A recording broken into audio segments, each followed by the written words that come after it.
Hello दोस्तों, welcome to my channel @Amit education 20 में। आप लोग कैसे हैं? उम्मीद है आप लोग अच्छे होंगे। बोर्ड की परीक्षा की तैयारी अच्छे से आप लोग कर रहे होंगे। आज हम लोग फिजिक्स के मॉडल पेपर को हल करते हैं। पेपर में छपने वाले प्रश्नों को देखते हैं। मॉडल पेपर प्रश्न कैसे आते हैं फिजिक्स में, यही देखेंगे। सबसे पहले हम लोग ऑप्शनल देखेंगे, बहुविकल्पी प्रश्न को, उसके बाद अतिलघुत्तरी प्रश्न को, लघुत्तरी प्रश्न को और दीर्घोत्तरी प्रश्नों को देखेंगे। तो चलिए आज हम लोग शुरू करते हैं। अगर वीडियो अच्छी लगे तो चैनल को लाइक, शेयर और सब्सक्राइब जरूर करिएगा दोस्तों। आपका एक लाइक और एक सब्सक्राइब मोटिवेट करता है हमें। तो चलिए शुरू करते हैं। पहला प्रश्न है खंड अ। खंड अ में बहुविकल्पी प्रश्न आते हैं। तो हम लोग आज सबसे पहले बहुविकल्पी प्रश्नों से शुरुआत करेंगे। चलिए देखते हैं। समान वोल्टता की दो बल्बों के प्रतिरोधों का अनुपात 2:4 है। श्रेणी क्रम में जोड़ने पर उनमें शक्ति क्षय का अनुपात होगा। समान वोल्टता की दो बल्बों के प्रतिरोधों का अनुपात, प्रतिरोध मतलब समझते हैं R1 और R2। प्रतिरोध मतलब R1 का अनुपात और R2 का अनुपात कितना दिया है? 2:4 है। श्रेणी क्रम में जोड़ने पर, इन्हें श्रेणी क्रम में जोड़, उनमें शक्ति क्षय का अनुपात होगा। शक्ति के लिए सूत्र होता है H बराबर होता है I²RT। H बराबर क्या होता है? I²RT। तो दो प्रतिरोध हैं तो दोनों के अलग अलग शक्ति क्षय होगा। तो H1 बराबर हो जाएगा I²R1T। H2 के लिए अलग हो जाएगा I²R2T। पूछा क्या है इसमें? इसमें पूछा है शक्ति क्षय का अनुपात। तो अनुपात के लिए क्या लिखेंगे? H1/H2 के अलग अलग I1²R1T, I²R2T। I² दोनों ऊपर नीचे है और T कट जाएगा। R1 का मान कितना दिया है? 2 और R2 का मान कितना दिया है? 4। कितना दिया है? 4। इसे काटेंगे तो कितना आएगा? 1:2 रेशियो आएगा। कितना आएगा? 1:2। 1:2 तो ऑप्शन कौन हो जाएगा? ऑप्शन सी करेक्ट हो जाएगा। चलिए दूसरा सवाल देखते हैं। 10 ओम प्रतिरोध तथा 20 हेनरी स्व प्रेरकत्व की एक कुंडली 50 वोल्ट की एक बैटरी से जुड़ी है। कुंडली में संचित ऊर्जा होगी। कुंडली में क्या होगी? संचित ऊर्जा। संचित ऊर्जा के लिए सूत्र होता है V=12LI²। क्या होता है? क्या होता है? संचित ऊर्जा के लिए सूत्र होता है 12LI²। क्या होता है? 12LI² होता है। तो हम जानते हैं I बराबर V/R होता है ओम के नियम से। ये ओम के नियम से होता है I बराबर V/R।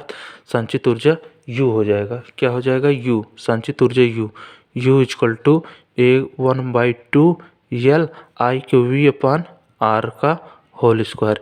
इसमें दिया है क्या दिया है? R का मान 10 दिया है। R का मान कितना दिया है? 10 दिया है। V का मान कितना दिया है? V का मान दिया है 50 वोल्ट की एक बैटरी से जुड़ी है। स्व प्रेरकत्व L का मान कितना दिया है? 20 हेनरी दिया है, तो रख देंगे हम। तो 1/2 L का मान कितना दिया है? 20 हेनरी। V का मान कितना दिया है? 50। R का मान 10 का होल स्क्वायर। क्या हो जाएगा? Whole square. 0 से 0 कट गया, 25 आएगा। कितना आएगा? 25। और इसे काटेंगे तो यहाँ कितना आ जाएगा? 10 आएगा। तो यहाँ 10 गुणे इसका वर्ग करेंगे कितना होगा? 25 होगा। 25 में 10 का गुणा करेंगे तो कितना हो जाएगा? 250। क्या हो जाएगा? 250 इसका करेक्ट आंसर। ऊर्जा पूछा है संचित ऊर्जा, तो जूल। 250 क्या हो जाएगा? Joule. 250 joule. 250 joule. Option B is the correct answer. चलिए तीसरा क्वेश्चन देखते हैं। एक खगोलीय दूरदर्शी की आवर्धन क्षमता 10 तथा नेत्रिका की फोकस दूरी 20 सेमी है। अब दृश्यक लेंस की फोकस दूरी क्या होगी? अब दृश्यक लेंस की फोकस दूरी के लिए सूत्र होता है M बराबर FO/FE। अब दृश्यक लेंस की फोकस दूरी के लिए सूत्र होता है M बराबर क्या होता है? FO/FE। अब दृश्यक लेंस की फोकस दूरी, इसमें आवर्धन क्षमता दिया है 10 तथा नेत्रिका की फोकस दूरी, इसमें FO क्या है? अब दृश्यक की फोकस दूरी है।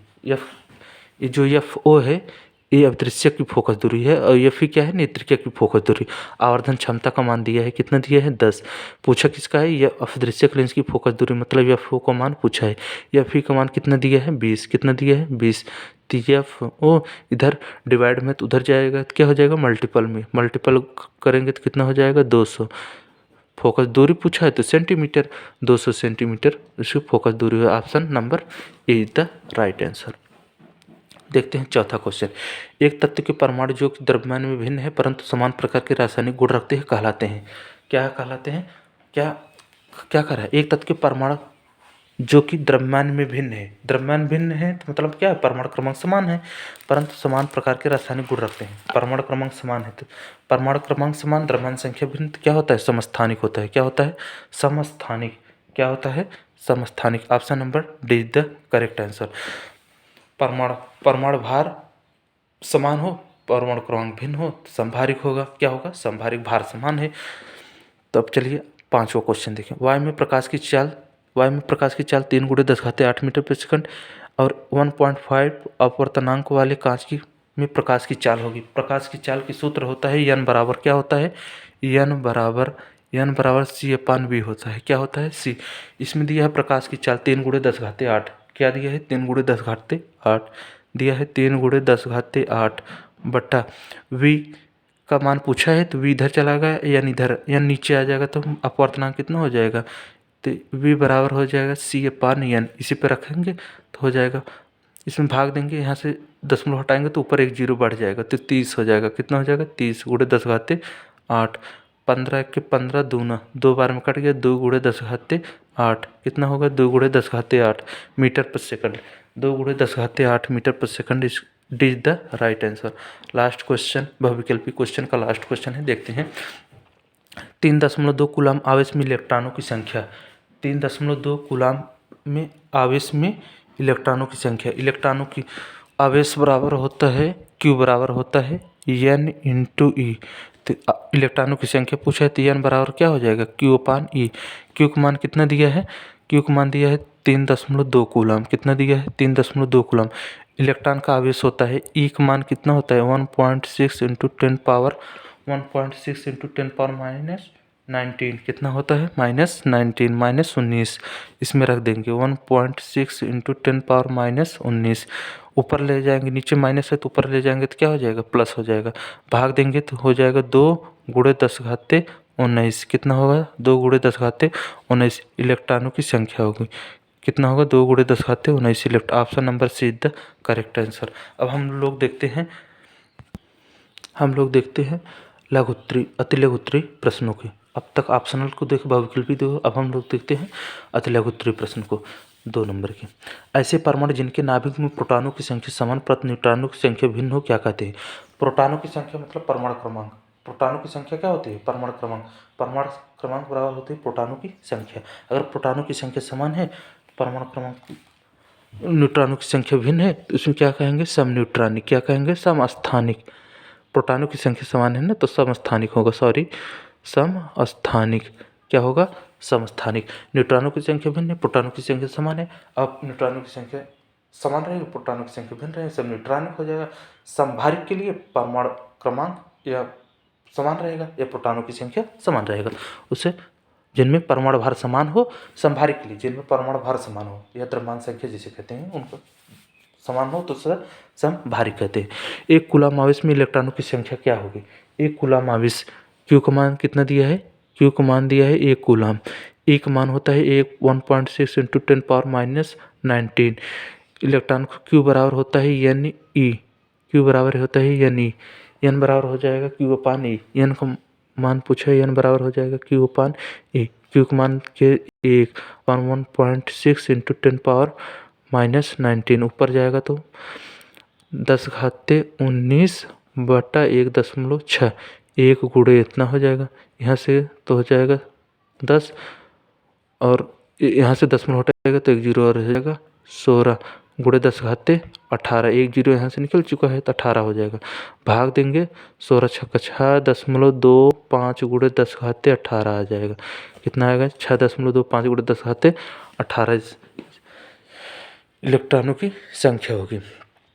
तीसरा क्वेश्चन देखते हैं। तीसरा क्वेश्चन क्या है, कुंडली में उत्पन्न वैद्युत वाहक बल का व्यंजक कोणीय चाल के पदों में लिखिए। कोणीय चाल के पदों में लिखना है। किसके चाल में लिखना है? कोणीय चाल।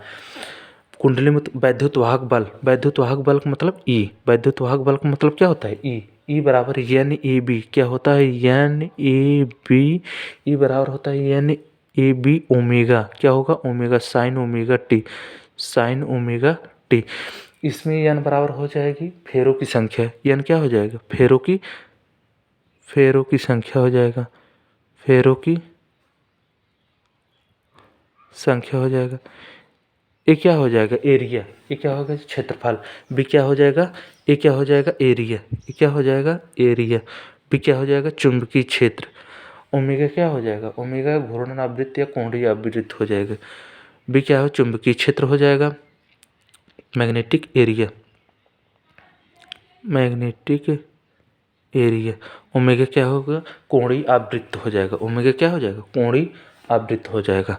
यही इसका सूत्र है। तो पी एन संधि डायोड का अग्र अभिन्नत में प्रतिरोध 10 ओम है। यदि अग्र वोल्टेज में 0.025 वोल्ट का परिवर्तन करें तो डायोड धारा में कितना परिवर्तन होगा? डायोड धारा में कितना परिवर्तन होगा? तो धारा परिवर्तन का सूत्र होता है, धारा परिवर्तन का सूत्र होता है डेल्टा आई बराबर होता है डेल्टा वी अपान आर। परिवर्तन हो रहा है तो डेल्टा होगा, परिवर्तन हो रहा है तो डेल्टा होगा। वैसे होता है आई बराबर होता है वी अपान आर। परिवर्तन हो रहा है ना तो डेल्टा लग गया, क्यों? छोटा है परिवर्तन के कारण। तो इसमें डेल्टा वी कितना वोल्ट दिया है? 0.025 वोल्ट। परिवर्तन करें तो 10 ओम। आर का मान कितना दिया है? 10 ओम। आर का मान कितना दिया है? 10 ओम। भाग करेंगे तो इसमें यहाँ से एक दशमलव हटाएंगे, 2.5 इंटू 10⁻⁻2 होगा, अपान 10 होगा। ऊपर जाएगा तो प्लस माइनस हो जाएगा, 5 इंटू 10⁻³ यहाँ 2.5 है, 2 अंक यहाँ से गुणा करेंगे तो -2 हो गया। यहाँ से 10 बचा, 10 ऊपर ले जाएंगे तो ये भी माइनस हो जाएगा, 10 से 1 माइनस हो जाएगा तो -3 हो जाएगा। 2.5 गुणा 10⁻³ इसका आंसर हो जाएगा। चलिए क्वेश्चन नंबर 5वां देखते हैं। क्वेश्चन नंबर 5वां क्या है? रेखीय आवेश घनत्व से क्या तात्पर्य है? रेखीय आवेश घनत्व, रेखीय आवेश घनत्व से क्या तात्पर्य? किसी तार की प्रति एकांक लंबाई पर वितरित आवेश की मात्रा को, किसी तार की प्रति एकांक लंबाई, रेखीय आवेश घनत्व को डेल्टा से प्रदर्शित करते हैं। किससे प्रदर्शित करते हैं? डेल्टा, लेमडा से प्रदर्शित करते हैं। लेमडा बराबर क्या होता है? लेमडा बराबर होता है एकांक लंबाई पर वितरित आवेश को, एकांक लंबाई पर वितरित आवेश को क्या कहते हैं? रेखीय आवेश घनत्व कहते हैं। इसे लेमडा से प्रदर्शित करते हैं। तो कोई तार है, क्या है? कोई तार है जिसकी लंबाई क्या है? एल है, जिसकी लंबाई क्या है? एल है, में वितरित आवेश, इसमें धारा बह रही है तो वितरित आवेश के अनुपात को क्या कहते हैं? रेखीय आवेश घनत्व कहते हैं। इसे लेमडा से प्रदर्शित करते हैं। चलिए पृष्ठ घनत्व, छठवां क्वेश्चन क्या है? पृष्ठीय घनत्व या पृष्ठ घनत्व। किसी चादर के प्रति एकांक क्षेत्रफल पर वितरित आवेश की मात्रा को पृष्ठीय घनत्व कहते हैं। क्या कहते हैं? पृष्ठीय घनत्व। पृष्ठीय घनत्व को हम लोग सिग्मा से दर्शाते हैं। पृष्ठीय घनत्व को किससे दर्शाते हैं? पृष्ठीय घनत्व को हम लोग सिग्मा से दर्शाते हैं। तो एकांक क्षेत्रफल पर वितरित आवेश, एकांक क्षेत्रफल मतलब एकांक क्षेत्रफल पर वितरित आवेश की मात्रा को पृष्ठीय आवेश घनत्व कहते हैं। यह इसका सूत्र होगा। पृष्ठीय घनत्व का यही सूत्र होगा, पृष्ठीय घनत्व। चलिए हम लोग अब देखते हैं निर्वात की वैद्युतशीलता, स्पाइरन नाट का मात्रक व बीमा। स्पाइरन नाट का मात्रक व बीमा हम लोग जानते हैं। यफ बराबर क्या होता है? यफ बराबर 1 कूलाम के नियम से 4 pi epsilon naught Q1 Q2 upon R square, या 1/4 pi epsilon naught Q² upon R square. यहाँ से स्पाइरन नाट की वैल्यू निकालने के लिए तो स्पाइरन मात्रक हो जाएगा, एप्सिलॉन नाट बराबर हो जाएगा Q² एफ आर स्क्वायर या कूलाम स्क्वायर प्रति न्यूटन मीटर स्क्वायर। इसका मात्रा क्या हो जाएगा? कूलाम स्क्वायर प्रति newton metre square, coulomb square प्रति न्यूटन मीटर स्क्वायर। बीमा क्या हो जाएगा? इसका बीमा होता है यम इनवर्स, क्या हो जाएगा, यम इनवर्स L घाते -3 T घाते 4 A घाते -2, इसका यह बीमा होगा। आप लोग देख लीजिए। स्पाइरल नट की बीमा निर्वात वैद्यशीलता क्या होती है, बीमा मात्रक और बीमा। चलिए हम लोग आगे अब हम लोग देखते हैं लघुत्तरी प्रश्नों को। क्या देखते हैं, लघुत्तरी। समांतर प्लेट संधारित्र में प्रवैधता भर देने पर धारिता पर क्या प्रभाव पड़ेगा, धारिता पर क्या प्रभाव पड़ेगा। धारिता के लिए सूत्र होता है, धारिता के लिए क्या सूत्र होता है, धारिता के लिए सूत्र होता है C बराबर, क्या सूत्र होता है, C बराबर KA/0/D। क्या होता है, KA/0/D। परावैद्युतांक, परावैद्युतांक मतलब समझते हैं, के परावैद्युतांक मतलब पे C directly proportional to K है। अगर पदार्थ भरा जाएगा तो क्या धारिता भी बढ़ेगी। अगर पदार्थ भरा जाएगा, पदार्थ अगर इंक्रीज करेगा, परावैद्युतांक इंक्रीज करेगा, के इंक्रीज करेगा तो C भी क्या करेगा, C भी इंक्रीज करेगा, C भी इंक्रीज करेगा।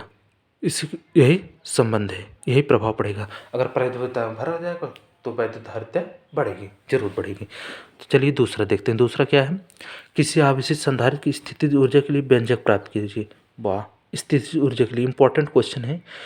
किसी आवेशित संधारित्र की स्थितिज ऊर्जा के लिए व्यंजक, स्थितिज ऊर्जा के लिए अलग व्यंजक, अलग व्यंजक के लिए सबसे पहले हम लोग किसी संधारित्र को आवेशित करने में किए गए कार्य को आवेशित संधारित्र विद्युत स्थितिज ऊर्जा कहते हैं।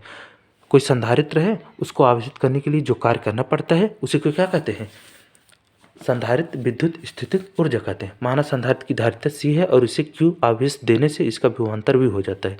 क्या है, कोई आवेश है, मान लेते हैं यहाँ पे एक ग्राफ बनाएंगे। क्या बनाएंगे, एक ग्राफ बनाएंगे। यही ग्राफ हो गया, ये y अक्ष हो गया, ये x अक्ष हो गया। यहाँ पे क्या होगा, Q कूलाम आवेश होगा, V वोल्ट होगा। क्या होगा, V वोल्ट विभवांतर, V वोल्ट और Q कूलाम आवेश हो गया।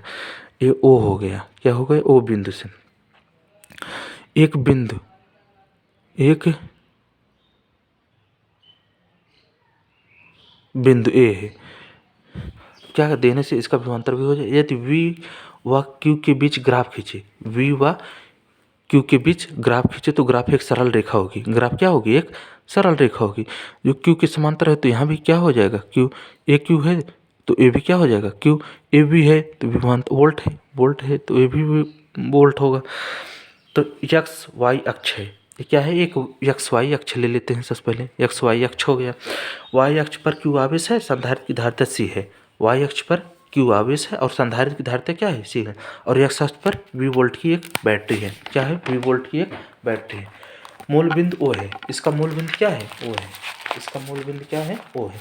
V व Q के बीच ग्राफ खींचे तो ग्राफ ऐसा, यदि इसे नीचे मिला दें जो Q के समांतर है। अगर एक ग्राफ खींचेंगे और मिला दें तो एक बी बिंदु से मिला दें जो Q के समांतर है। क्या है, Q के समांतर। संधारित्र में संचित ऊर्जा, संधारित्र में संचित ऊर्जा मतलब U बराबर क्या हो जाए, त्रिभुज का क्षेत्रफल। क्या हो जाएगा, बराबर होगा त्रिभुज के क्षेत्रफल के।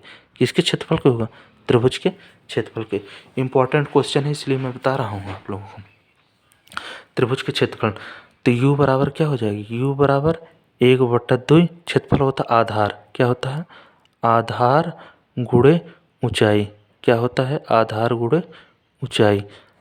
अब रखते हैं 1/2, आधार मतलब क्या है, आधार नीचे है, आधार मतलब नीचे, आधार नीचे V और ऊंचाई क्या है, Q है। ऊंचाई क्या है, Q है, क्या है, Q।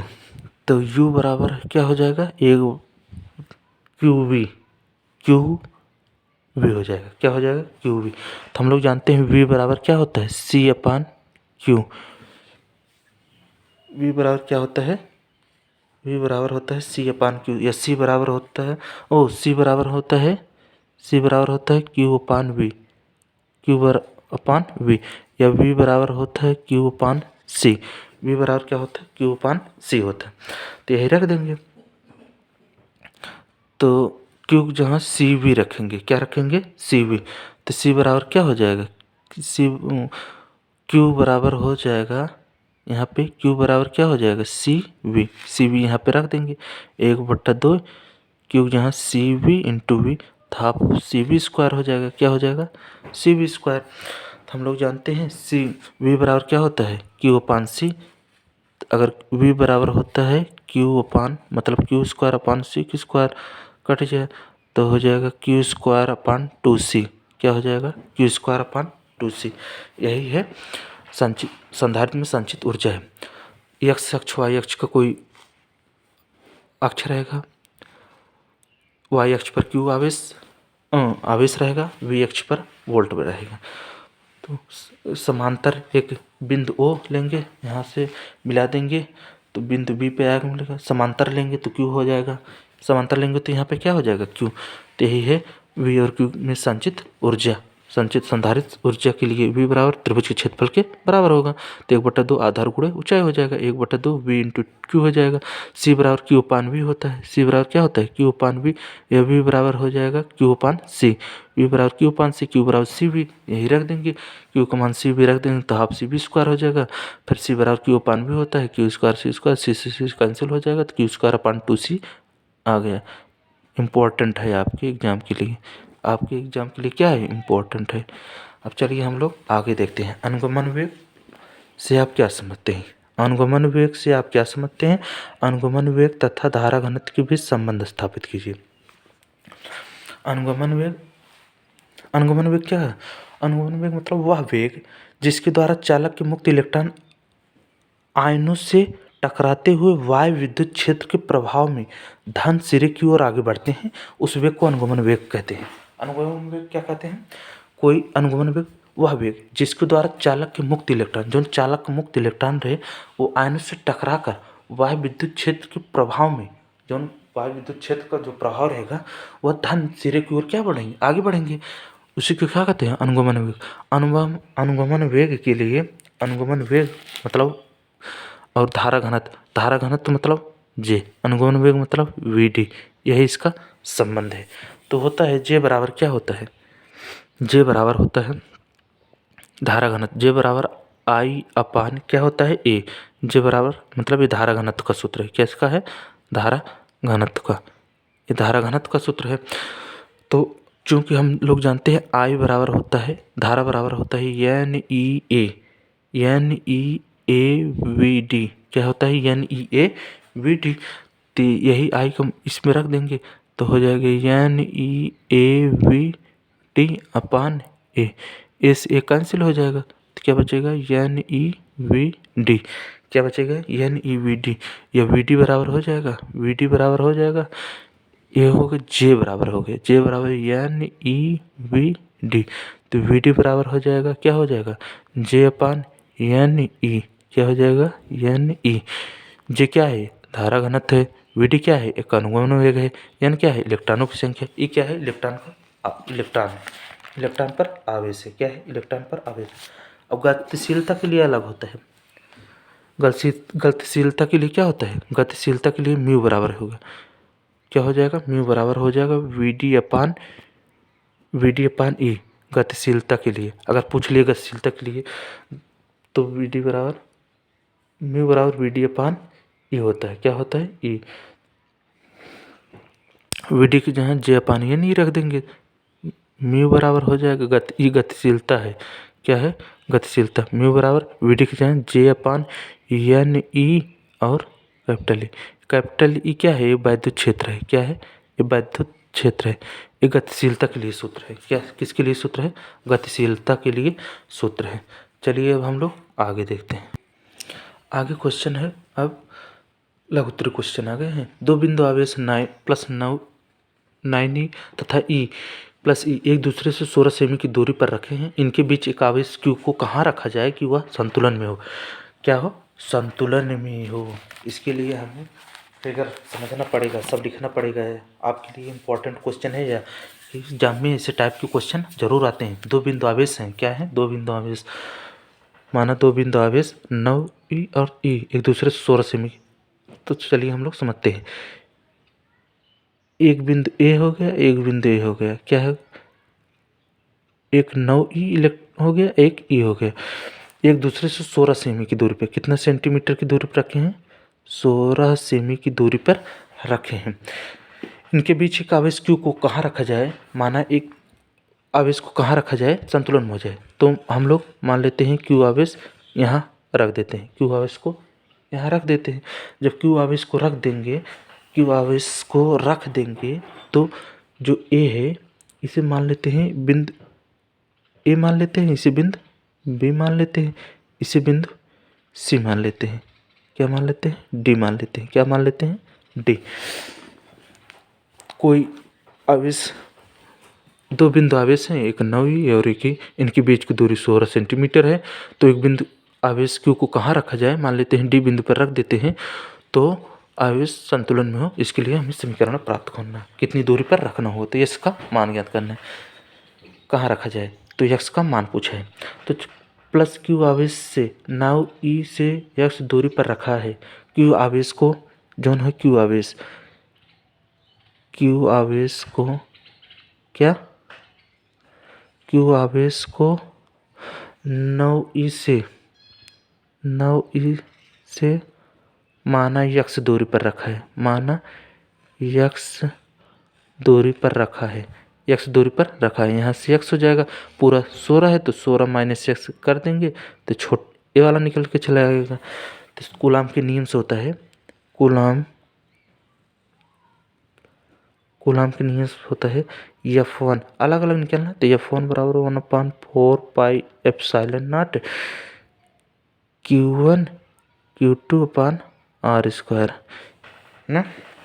इसमें Q1 के लिए अलग, इसमें Q1 क्या है, 9 है, क्या है 9, तो 1/4 pi epsilon not 9e into E है, 9e इंटू क्यू है, 9e इंटू क्यू है, क्यू तक लिए है ना, तो अपान R स्क्वायर क्या हो जाएगा, R स्क्वायर। ये समीकरण 1 हो गया। दूसरे बिंदु पर, ये तो पहला बिंदु हो गया। अब दूसरे बिंदु पर देखेंगे, दूसरे बिंदु के लिए क्या होगा, F2, दूसरे बिंदु के लिए F2 बराबर हो जाएगा 1/4 pi epsilon not E into Q. E क्या होगा, इस पर कितना, एक आवेश E है और दूसरा आवेश क्या है, Q है, अपान R स्क्वायर। R का मान कितना होगा, इसके बीच की दूरी कितना है, 16 माइनस एक्स है, कितना है 16 माइनस एक्स का स्क्वायर। इस समीकरण कितना हो गया, 2 हो गया, समीकरण 2। संतुलन की स्थिति में होने के लिए, संतुलन की स्थिति में क्या होगा, संतुलन की स्थिति में, अगर संतुलन की स्थिति में होंगे तो F1 बराबर F2 हो जाएगा, F1 बराबर F2। समीकरण को इक्वल करते हैं, 1/4 pi epsilon not 9e Q upon X square. यहाँ क्या होगा, एक्स स्क्वायर होगा, यहाँ X square equal to 1/4 pi epsilon not E into Q upon 16 minus X square, क्या हो जाएगा 16 माइनस एक्स स्क्वायर। अब हम लोग देखते हैं, कैंसिल हो जाएगा, क्या कैंसिल होगा, 1/4 pi epsilon not 1/4 pi epsilon not क्या हो जाएगा, कैंसिल हो जाएगा। जब कैंसिल हो जाएगा और ई से ही कैंसिल हो गया, क्यू से क्यू कैंसिल होगा, इसे लिख सकते हैं 9/x स्क्वायर बराबर कितना बचा है, 1/16 माइनस एक्स का होल स्क्वायर। इसे लिख सकते हैं 3/2 का होल, 3/x क्या लिख सकते हैं, 3/x का होल स्क्वायर बराबर 1/16 माइनस एक्स का होल स्क्वायर। स्क्वायर से स्क्वायर क्या होगा, कैंसिल हो जाएगा, स्क्वायर से स्क्वायर कैंसिल हो जाएगा, तो इसका इसमें गुणा करेंगे, 16 कितना हो जाएगा, 48 माइनस एक्स हो जाएगा बराबर एक्स हो गया, बराबर कितना होगा, एक्स होगा। 48 माइनस 3x होगा, कितना होगा 3, 16 3 48, फिर एक्स में गुणा करेंगे 3x बराबर एक्स होगा।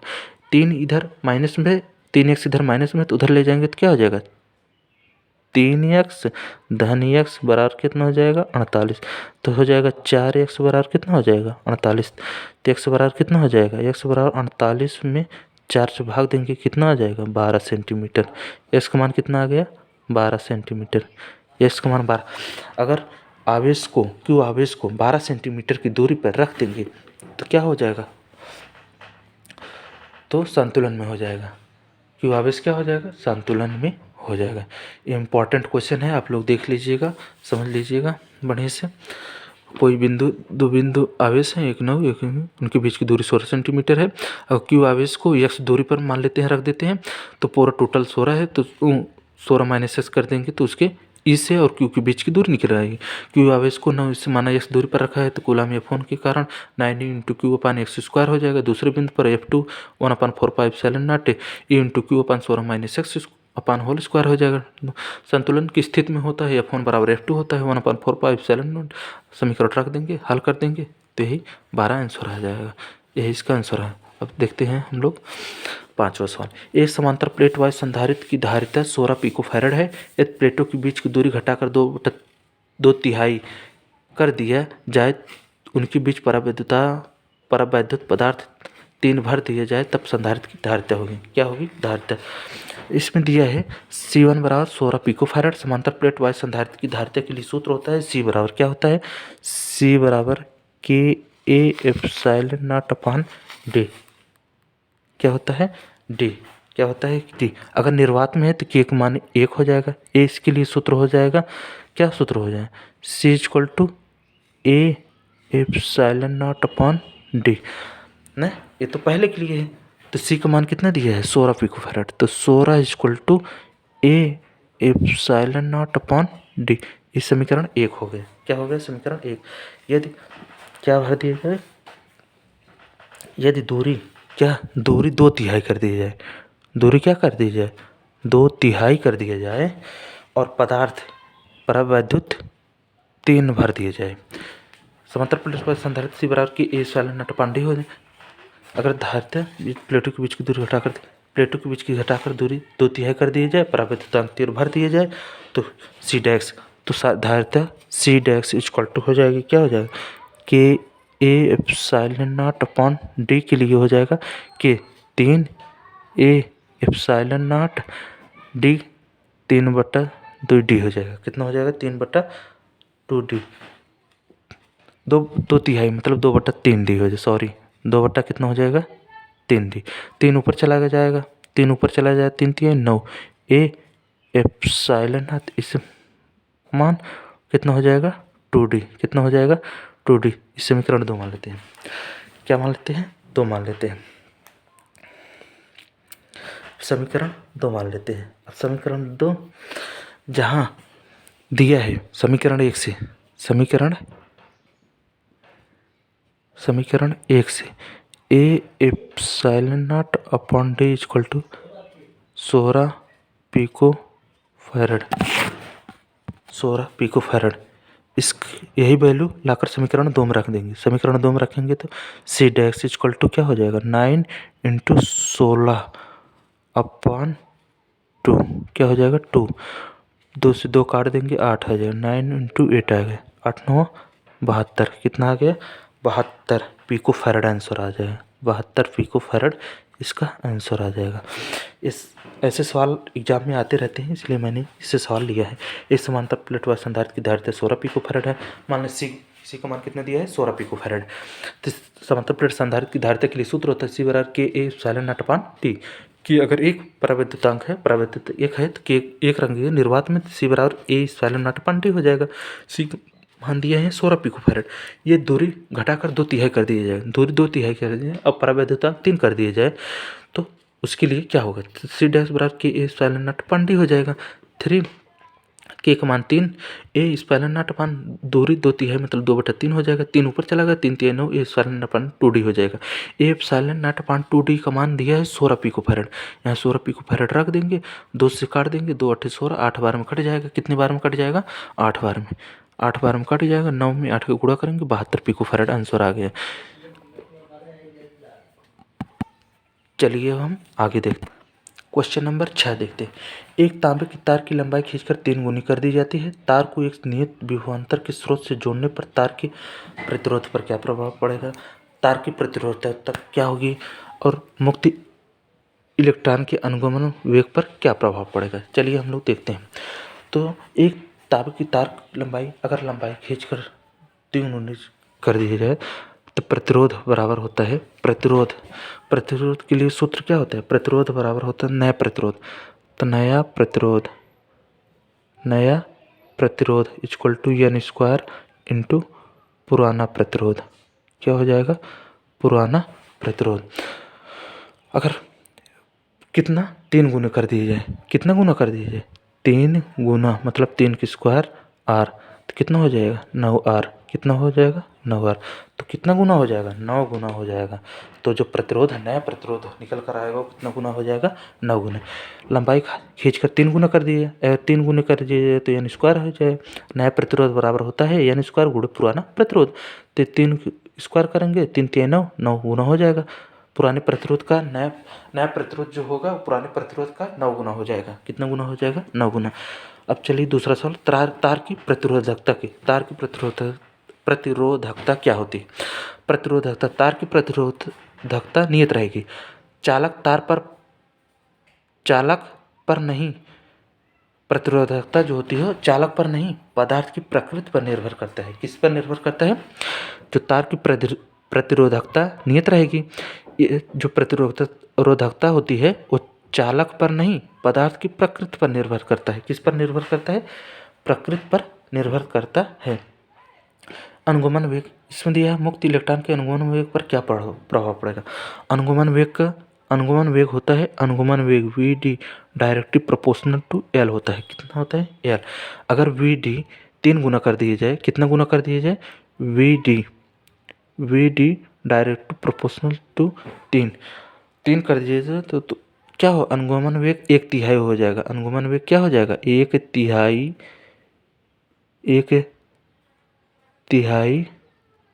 हो जाएगा। क्या हो जाएगा? अनुगमन वेग 1/3 हो जाएगा। पुराने वेग, जो नया अनुगमन वेग होगा पुराने वेग का 1/3 हो जाएगा। चलिए अब हम क्वेश्चन नंबर 7 देखते हैं। क्वेश्चन नंबर 7 के लिए देखते हैं, यदि संतुलित व्हीटस्टोन क्षेत्र की प्रत्येक भुजा तथा धारामापी का प्रतिरोध R हो, तब बैटरी को जोड़ने वाले सिरों के बीच कुल प्रतिरोध कितना होगा? मान लेते हैं, फिगर से समझते हैं। यदि संतुलित व्हीटस्टोन क्षेत्र को प्रत्येक भुजा, ये संतुलित व्हीटस्टोन क्षेत्र है, प्रत्येक भुजा तथा धारामापी का प्रतिरोध, हर एक भुजा का जो प्रतिरोध है वो कितना है? R है। तो बैटरी को जोड़ने वाले सिरों के बीच कुल प्रतिरोध कितना होगा? अब कुल प्रतिरोध के लिए सबसे पहले हम लोगों को निकालना पड़ेगा तुल्य प्रतिरोध। क्या निकालना पड़ेगा? तुल्य प्रतिरोध। P और Q के बीच, P और R के बीच तुल्य प्रतिरोध के लिए हम लोग निकाल लेंगे। तो सबसे पहले हम लोग क्या निकालें? P-Q-Q-R श्रेणी क्रम में। ये जो है P-Q और Q-R किस क्रम में है? श्रेणी क्रम में। P-Q और Q-R श्रेणी क्रम में है। किस क्रम में है? श्रेणी क्रम में। श्रेणी क्रम में है तो इसका तो तुल्य प्रतिरोध क्या हो जाएगा? श्रेणी क्रम के लिए तुल्य प्रतिरोध हो जाएगा, तुल्य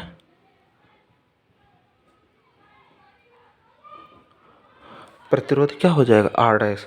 तुल्य प्रतिरोध हो जाएगा, मान लेते हैं R डैश इक्वल टू श्रेणी क्रम के R बराबर R प्लस R। तो R डैश बराबर क्या हो जाएगा? R डैश बराबर हो जाएगा 2R। तो P और Q, P-Q-Q-R, P से R तक तुल्य प्रतिरोध है, P से R तक तुल्य प्रतिरोध है। अब लिखेंगे P से R तक, फिर नीचे से तुल्य प्रतिरोध। अब PS, तो PS और SR, PS और SR ये किस क्रम में है? ये भी श्रेणी क्रम में है, ये भी श्रेणी क्रम में है, श्रेणी क्रम में है। तो इसे आप R डैश माने तो इसे R डबल डैश मान लेते हैं। श्रेणी क्रम में R प्लस R, तो R double dash equal to कितना हो जाएगा? 2R। इसके बीच श्रेणी क्रम में है तो तुल्य प्रतिरोध कितना हो जाएगा? 2R। और ये भी श्रेणी क्रम में है, इसका प्रतिरोध कितना हो जाएगा? 2R। कितना हो जाएगा? 2R। अब नया डायग्राम बन जाएगा। नया डायग्राम क्या बनेगा? नया डायग्राम ऐसे बनेगा।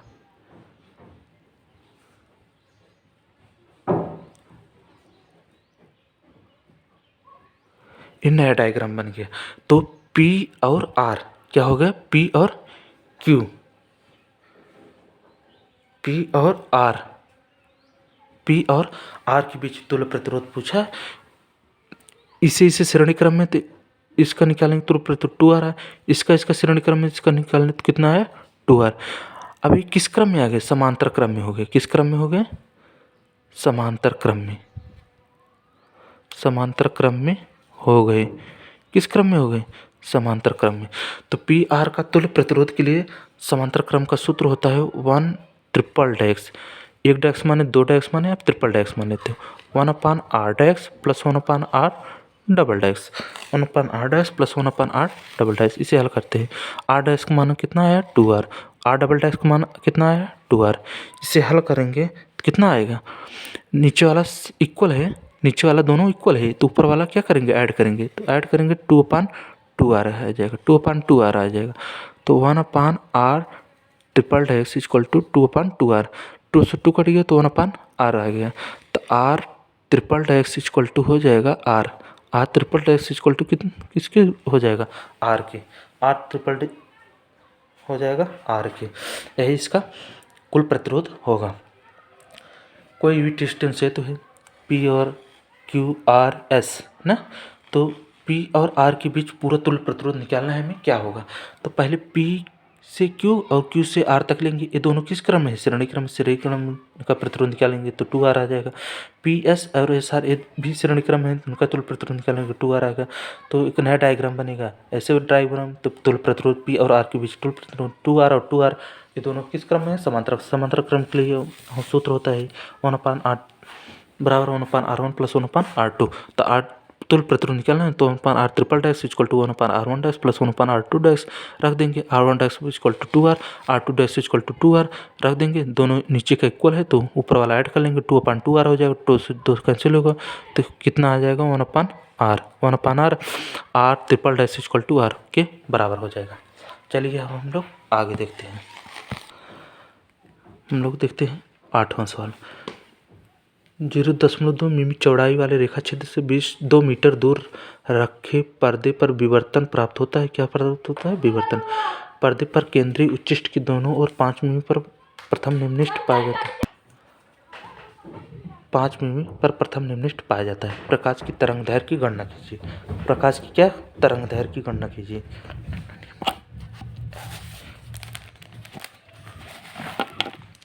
इसके लिए सूत्र होता है, इसके लिए क्या होता है, एक सूत्र होता है लेमडा बराबर। क्या होता है, पहले हम लोग सब वैल्यू को लिख लेंगे। न्यूमेरिकल आते हैं आपके 6 नंबर क्वेश्चन में, न्यूमेरिकल आते हैं आपके एग्जाम के लिए मोस्ट इंपॉर्टेंट क्वेश्चन है जो न्यूमेरिकल आते हैं। 0.2 मिमी चौड़ाई वाले ई का मान कितना दिया है, 0.2 मिमी चौड़ाई। इसके मीटर में बदले 0.2 गुणे 1 मिलीमीटर में 1000 मीटर, तो 10⁻³ मीटर हो जाएगा। 2 मीटर दूर, टी बराबर कितना दिया है, 2 मीटर दूर। एक्स बराबर रखा है 5, दोनों और 5 मिमी पर प्रथम निम्नलिखित की, इस बराबर 5 मिमी प्रथम 5 गुणे 10⁻³ मीटर आ गए। इसका सूत्र होता है लेमडा बराबर, डेल्टा बराबर क्या होता है, डेल्टा बराबर ई एक्स, क्या होता है लेमडा बराबर लेमडा, इसे क्या कहते हैं लेमडा। लेमडा बराबर ई एक्स अपान क्या होगा डी, क्या होगा ई एक्स अपान डी। ई का मान कितना दिया है 0.2 इंटू 10⁻³ एक्स का मान कितना दिया है 5 इंटू 10⁻³ बट्टा डी का मान कितना दिया है 2, डी का मान कितना दिया है 2, 2 से 2 काट देंगे, यहाँ कितना बचेगा 0.1, 0.1 में गुणा करेंगे तो 0.5 आ गया। 0.5 इंटू 10⁻6 आ जाएगा, कितना आ जाएगा 0.5 इंटू 10⁻6, 0.5 इंटू 10⁻³ 10⁻³ दोनों ऐड हो जाएंगे, 10⁻6 हो गया। तब दशमलव हटाएंगे तो यहाँ से 10 कितना हो जाएगा, यहाँ से हटाएंगे बटा 10 आएगा, बटा 10 आएगा तो ऊपर जाएगा तो क्या हो जाएगा 10⁻7, क्या हो जाएगा 10⁻7। यही इसका आंसर होगा। क्वेश्चन देखते हैं मॉडल पेपर का लास्ट क्वेश्चन। लास्ट क्वेश्चन क्या है, किसी खोखले बेलन के भीतर 17.7 गुणे 10⁻12 कूलाम आवेश है। किसी खोखला बेलन है, उसके भीतर कितना कूलाम आवेश है 17.7 गुणे 10⁻12 कूलाम आवेश है। इसके वक्र पृष्ठ से संबंध वैद्युत फ्लक्स 1.5 न्यूटन मीटर स्क्वायर प्रति कूलाम स्क्वायर है। कूलाम है, क्या है प्रति कूलाम है। इसके किसी एक समतल पृष्ठ से संबंध वैद्युत फ्लक्स का मान ज्ञात कीजिए। मान क्या होगा, वैद्युत फ्लक्स का मान क्या होगा। तो हम लोग देखते हैं क्यू का मान दिया है 17.7 गुणे 10⁻12 कूलाम है। इस पाइलन जीरो का मान आप लोगों को याद करना पड़ेगा, 8.85 गुणे 10⁻12 दिए भी रहते हैं एग्जाम में। फाई ई बराबर 1.5 इंटू न्यूटन मीटर प्रति कूलाम होता है। इसका सूत्र होता है फाई ई बराबर होता है 1/2 Q अपान एप्सिलॉन नॉट। क्या होता है Q upon epsilon not minus 5e क्या होता है माइनस 5e। अब इसी पे रख देंगे, सबका वैल्यू दिया है, सबका वैल्यू क्यू का मान कितना दिया है 17.7 गुणे 10⁻12 बट्टा 8.85 गुणे 10⁻12 माइनस 5e का मान कितना दिया है 1.5। इसको हल करेंगे 10⁻12 ऊपर -12 है, नीचे भी -12 है, तो ये कट जाएंगे, तो 1.5 आ जाएगा। 17.7 बटा 8.85 आएगा माइनस 1.5। इसे भाग देंगे तो ये 2 बार में कट जाएगा। कितने बार में कट जाएगा 2 बार में, 2 माइनस 1.5 आ गया। घटाएंगे 2 में से 1.5 घटाना है 1.5, यहाँ से उधर जाएगा, यहाँ 5 हो जाएगा, और यहाँ से चला गया तो यहाँ कितना हो जाएगा 0। कितना आया 0.5, कितना आया 0.5 आया। तो 0.5/2 0.5 में भाग देंगे तो कितना हो जाएगा, भाग देंगे 0.025 आ जाएगा। कितना आ जाएगा 0.025 आ जाएगा ना। समझ में आया तो इसे दशमलव हटाएंगे तो नीचे कितना आ जाएगा 20, भाग दे देंगे 20 में 5 से भाग देंगे, दशमलव बढ़ाएंगे 0 बढ़ाएंगे, क्या 20 दूना 40, 0.025 इज द राइट आंसर इसका हो गया। 0.025 इसका राइट आंसर हो गया। अगर वीडियो अच्छी लगी हो चैनल को लाइक शेयर एंड सब्सक्राइब जरूर कीजिएगा दोस्तों। मिलते हैं एक अगले मॉडल पेपर के साथ, एक अच्छे मॉडल पेपर के साथ नेक्स्ट वीडियो में। तब तक के लिए जय हिंद जय भारत। और कमेंट बॉक्स में ज़रूर बताइएगा आपको वीडियो कैसी लगी, आपको मॉडल पेपर किसका मॉडल पेपर चाहिए ज़रूर बताइएगा दोस्तों। जय हिंद जय भारत।